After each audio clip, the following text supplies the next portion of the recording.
Mata upo e fase fulu lima. Ua whaamawhanawhana le atua ia paruka.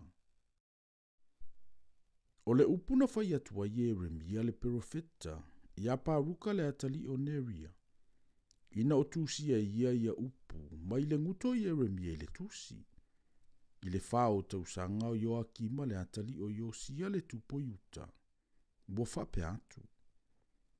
O lo whape ona whetalai mai o Yehova le atua Israelu ia te oe. Paruka na e whapea. O i talofa ia te au. A wā ua whao popo ina Yehova le whano noa i lo utinga. Ua ou la i loa i lo umaputinga. O te le mua fo isi na mapu. Ia whapea ona e whaiatu ia te ia.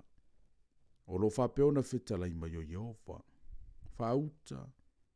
O le mea na o wati na e. O te le petia. O le mea fo ina o tatoina. O te lia ina. O le neinu umalava. O oe foi. Wa e sa idi ea mo o e mea te tele. A wa e te sa ilia. A wa whauta.